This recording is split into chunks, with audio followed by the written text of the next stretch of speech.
అంటే చాలా కాలం పాటు ప్రభుత్వం ఉండాలి, కాంగ్రెస్ పార్టీ అధికారంలో ఉండాలి అని అనుకున్నప్పుడు ప్రజలకు కొన్నైనా నిజాలు చెప్పాలి. కొన్నైనా పూర్తి నిజాలు చెప్పకున్నా అర్ధ సత్యాలైనా చెప్పాలి.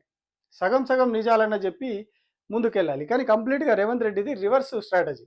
ప్రతీదీ అబద్ధమే చెప్పాలి. ప్రతీదీ అబద్ధమే చెప్పుకుంటూ ప్రజలని ఇచ్చిన హామీలు గావచ్చు, రాజకీయ పరమైన అంశాలు గావచ్చు, గత ప్రభుత్వానికి సంబంధించినటువంటి అంశాలు గావచ్చు, ప్రతి దాంట్లో పూర్తిగా అబద్ధాలే చెప్పుకుంటూ పోతా ఉన్నారు. నాట్ ఓన్లీ రేవంత్ రెడ్డి, అందులో ఉన్నటువంటి కాంగ్రెస్ పార్టీకి సంబంధించిన చాలా మంది ఇదే పని చేస్తా ఉన్నారు. కానీ అబద్ధం ఎన్నో రోజులు నిలబడదు. ఏదో ఒక రోజు నిజం తెలుస్తది. అబద్ధం అనేది ఫాస్ట్‌గా మూవ్‌మెంట్ ఉండొచ్చు. కానీ నిజం అనేది నిలకడ మీద తెలుస్తది. ఖచ్చితంగా ఏదో ఒక రోజు బయట పడతది.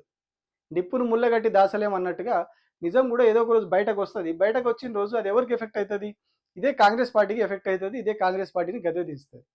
10 ఏళ్ళు నేనే ముఖ్యమంత్రిని, 10 ఏళ్ళు మాదే అధికారం అని చెప్పుకుంటున్నటువంటి రేవంత్ రెడ్డి, ఈ స్థాయిలో ప్రజలను మిస్‌లీడ్ చేసి, ఇట్లా అబద్ధాలు చెప్పి నెక్స్ట్ ఎట్లా మళ్ళీ అధికారంలోకొస్తారు? అధికారంలోకొచ్చే అవకాశాలు ఎట్లా ఉంటాయి? అంటే ప్రజలకు తెలిసిపోతది కదా! ఎంతో కొంత ఏదో ఒక రోజు తెలిసినప్పుడు ప్రజలు ఖచ్చితంగా తిరగబడతారు. దానికి తగిన సమాధానం చెప్తారు. లీడర్‌లను గాని, పార్టీని గాని ప్రజలు నమ్మాలంటే కొంతనైనా నిజం చెప్పాలి. కొంతనైనా పని చేసి చూపించాలి. కానీ ఇట్లా పూర్తిగా అబద్ధాల మీద గోడలు, మేడలు కట్టుకుంటూ పోతే పేక మేడలు ఎక్కువ రోజులు నిలబడవు.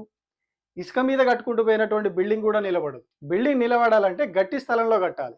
ఇసుకలో పునాదేసి కడితే ఒక్కసారి వరద రాగానే కొట్టుకొని పోతది. ఇకనైనా ప్రజలకు కొంతవరకైనా నిజాలు చెప్తారేమోనని ఆశిద్దాం. ఎందుకంటే అంతకు మించి మనం చేసేది ఏం లేదు.